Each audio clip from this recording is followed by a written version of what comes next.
सियासी कैफ़े में आपको खुश आमदीद।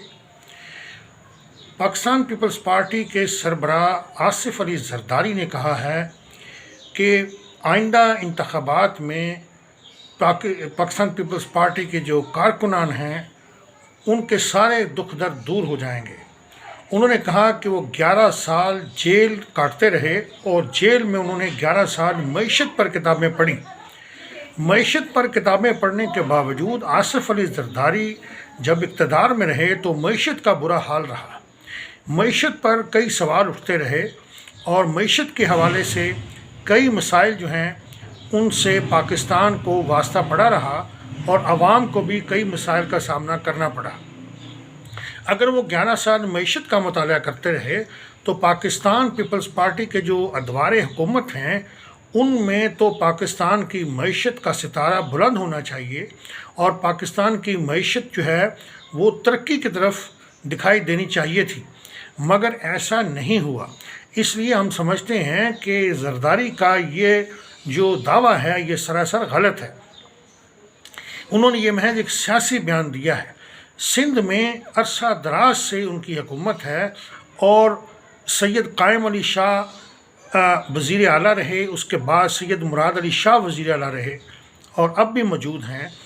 तो उनकी वज़ारत आला के दौरान में सिंध में कोई जो है वो तरक्याती काम हमें दिखाई नहीं दिया, कोई तरक्याती प्रोजेक्ट दिखाई नहीं दिया और सिंध की मईशत जो है वो सूबे की मईशत जो है वो कोई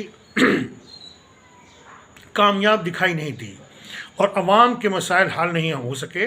यहाँ तक कि वहाँ पीने के साफ़ पानी का फुकदान है, लोगों को पीने का साफ़ पानी नहीं मिलता, बच्चों को स्कूल जाने की सहूलत मैसर नहीं है, घर कच्चे हैं, तहत पड़ता है और वहाँ उन इलाके के मसाइल बहुत ज़्यादा हैं।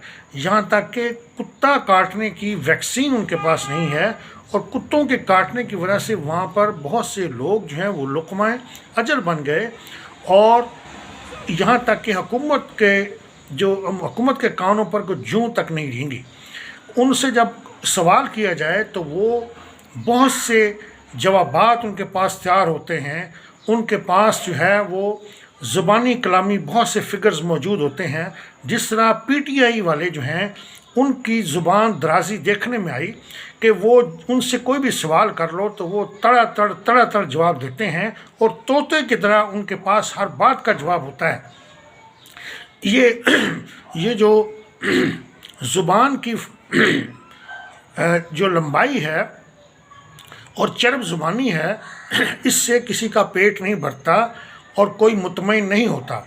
लेकिन हमारे दौर में यही है कि आप टॉक शोज़ पर बैठकर चरब ज़ुबानी के साथ जो है वो तनकीदी सवालात का जवाब दें और ऐसे जवाब दें कि लोग दंग रह जाएं। उसमें आप झूठे सच्चे सब फिगर्स और अदाद शुमार पेश करते रहें, लोग आपको सुनते रहें और आप अपना जो है वो अपना आप को क्लियर करके चले जाएं। पीपल्स पार्टी की हुकूमत किसी तौर भी पाकिस्तान में कोई अच्छा इक़दाम नहीं कर सकी। यहाँ तक कि जब जुल्फ़िकार अली भुट्टो की हुकूमत थी उन्होंने इदारों को जो है नेशनलाइज़ कर दिया और नेशनलाइज़ करने के नतीजे में जो सनतें थीं वो सारी की सारी बर्बाद हो गई। मज़दूरों को ये कह दिया गया कि ये सारा कुछ जो है ये इंडस्ट्रियाँ, ये फैक्ट्रियाँ, ये सब आपका है।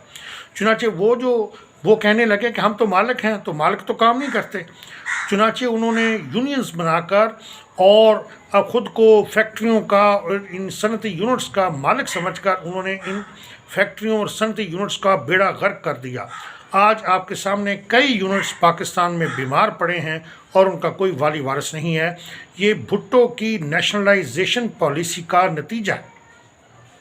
इसी तरह बेनज़ीर भुट्टो ने भी कोई खातर खा माशी प्रोग्राम नहीं दिया और ना ही वो कुछ कर सके।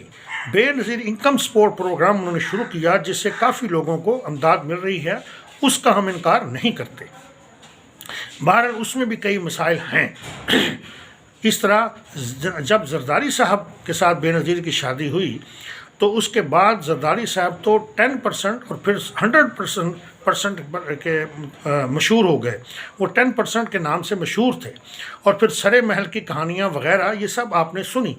تو جناب زرداری صاحب نے جو 11 سال قید کاٹی، اس میں جو انہوں نے معیشت کی کتابیں پڑھی، اس میں انہوں نے وہ جو معیشت کے پلان پڑھے، جو معیشت کے حوالے سے جو اصول اور کلیے انہوں نے دیکھے، وہ انہوں نے اپنی معیشت کو مضبوط کرنے کے لیے اپلائی کی۔ انہوں نے خود کو امیر کیا، خود کو امیر کبیر کیا اور امیر سے امیر تر کیا۔ انہوں نے اپنی پوزیشن مضبوط کی، اور اب وہ اپنے لڑکے بلاول بھٹو کو وزیر اعظم بنانے کے چکر میں ہیں، اور اس کے لیے وہ پوری کوشش کر رہے ہیں اور اسٹیبلشمنٹ کے ساتھ ہاتھ ملانے کی کوشش کر رہے ہیں، اور اسی طرح سیاست میں جوڑ توڑ کر رہے ہیں۔ پنجاب میں بھی سرگرم ہیں، جنوبی پنجاب میں سرگرم ہیں، اور وہ لگے ہوئے ہیں کہ کسی طریقے سے میں زرداری جو ہے میں بلاول زرداری کو کسی طریقے سے وزیر اعظم بنا لوں۔ وہ کامیاب ہوتے ہیں یا نہیں ہوتے، یہ بات کا مسئلہ ہے، لیکن ہم سمجھتے ہیں کہ پیپلز پارٹی نے ملک کے مسائل حل نہیں کیے۔ اسی وجہ سے بے نظیر حکومت کو بھی صدر فاروق لغاری نے ڈسمس کر دیا تھا اور اسمبلی توڑ دی تھی، کیونکہ معاشی مسائل پیدا ہو گئے تھے۔ جب یوسف رضا گیلانی وزیر اعظم تھے اور صدر صاحب جو ہیں وہ زرداری تھے، تو اس وقت انہوں نے کون سا تیر مار لیا تھا؟ کرپشن کی داستانیں تھیں اور لوٹ مار کی داستانیں تھیں۔ قومی دولت کو انہوں نے خوب لوٹا، اور سندھ میں تو لوٹنے کا سلسلہ ابھی تک جاری ہے۔ ہم سمجھتے ہیں کہ قوم کو آنکھیں کھولنی چاہیے اور دیکھنا چاہیے کہ پاکستان میں کون سی جماعت ترقیاتی کام کرتی ہے۔ اللہ ہم سب کا حامی و ناصر ہو۔